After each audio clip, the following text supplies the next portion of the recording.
Hello, this is Jeff Calcidias, a technical advisor from Screen Americas. Today we're going to be going over a live demo of our Equios workflow. The Equios client has unlimited seats for both Mac and PC. It also has the same interface for both platforms. Looking at the Equios main window, we'll start with the job list window. Under the job list window, this consists of jobs that are currently being processed or ready to be printed, as well as jobs that have been printed already to the press. The progress window shows the status of all jobs that are currently being processed, as well as jobs that have been completed printing.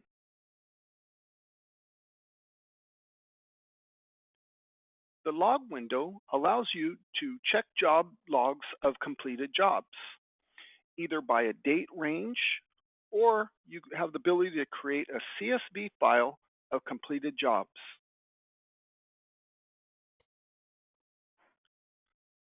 The System tab gives information about the licensing for Equios. We'll now jump back to the job list and look at some of the submenus.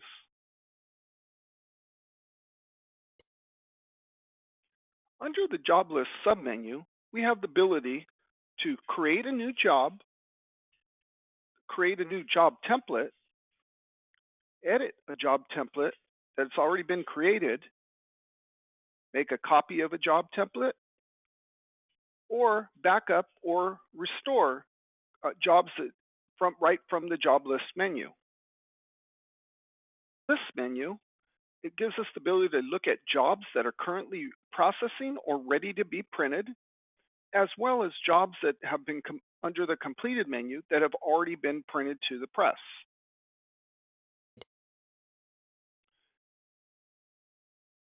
The job template shows us all of the predefined workflows that we've set up in Equios. Now that we've taken a look at some of the menu items, we're going to go ahead and run a couple jobs. The files that we are going to run are as follows. The first job is an 8.5 by 11 simplex that will run in a cut and stack with the total number of 2,000 variable data records in the file. The second file consists of a corporate branded spot color, which will allow us to make changes to the spot without affecting any of the process tone curves. Now that we've taken a look at the files, we're going to go back to Equios and we're going to register both files to the appropriate workflows. We're going to go ahead and start with the 8.5 by 11 variable data job. So I'll go ahead and I'll select the appropriate workflow, grab my file. Now we have a couple different ways of registering a job. One way is to drag drop right into the interface, click register. This will bring the job in and start the processing. It will also, we could set up a network volume of the job template directory and drag them directly into files that way. We can now do the same process with the second file. I'll go ahead and I'll select my workflow.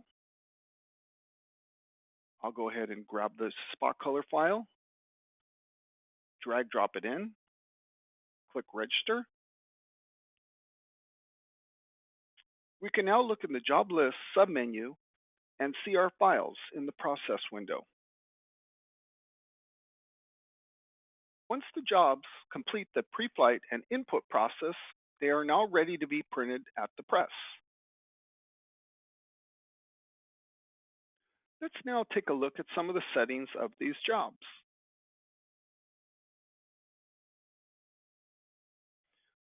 Under the options settings, one of the key elements of this job is the ability to create an ink usage report.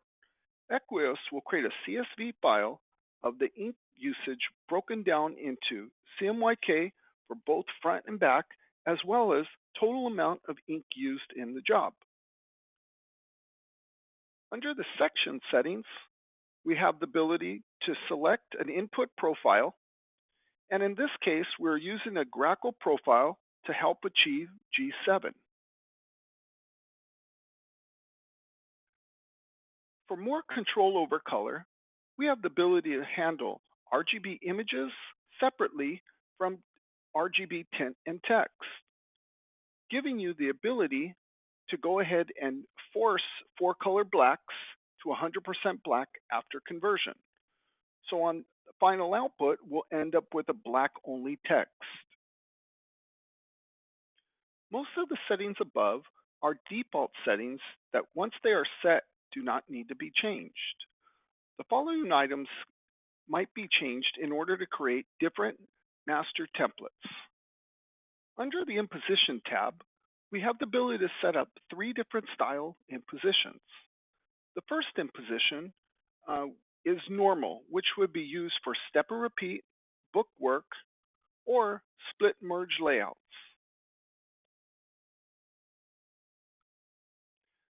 The second choice is none. What none will do is put an automatic imposition based off of the composition program that created the file. Recorded. We could also do cut and stack for north and south imposition layouts. The next tab that we have in here is our print condition. Under our print condition, this allows you to either set the print order, whether you're going to do normal or reverse, as well as pick the paper or media that you want to run. These papers need to be registered at the printer first, and then a profile is applied to them from our media management database.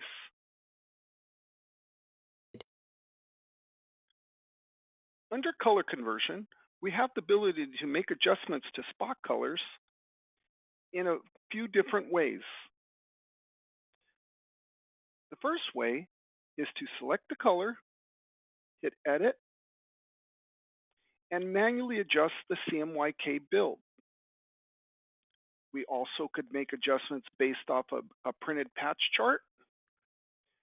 By printing a chip chart to the press, it will allow you to see a variety of builds close to the spot color you sent down, which you can easily select at the desired spot color and apply it to the system. I could pick a new color based off the color chart, save it, click OK,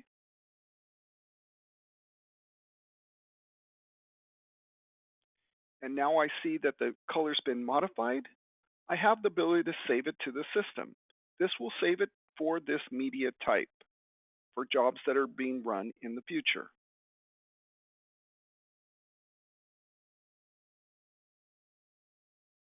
Lastly, we could use the advanced method based off of lab values. First thing we would do is we'd start by reading in a spot color target either from a Pantone bridge book or from a printed sample. Once we input the target values, we could output a test print to the press. Then, off the printed sample, we could go ahead and punch in the printed values and save them to the system. We can also make adjustments to the 4-color process by using our Color Adjust tool. By using the Color Profile Editor, I could either view a basic chart or the actual job. Once the color editor opens up, I have the ability to zoom in on a particular area. By using the color picker tool, I could go ahead and view CMYK values before and after changes have been made. We can view the original, we could view a modified preview, we could view before and after, side by side, as well as in a mirrored view. We can make adjustments to color by using tone curves.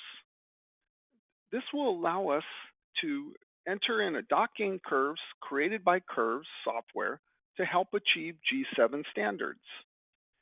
As I click through, and I have the ability to set either curves for CMYK or individual curves for C, M, Y, K. Once the curves are generated, they can be saved back to the print condition for this paper. By saving this job, it'll save all of the spot color adjustments and tone curves that have been applied to this job. Once these changes are made, we could save the job,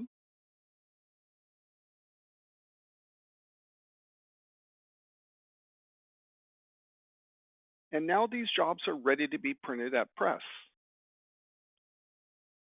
This concludes our Equios live demo.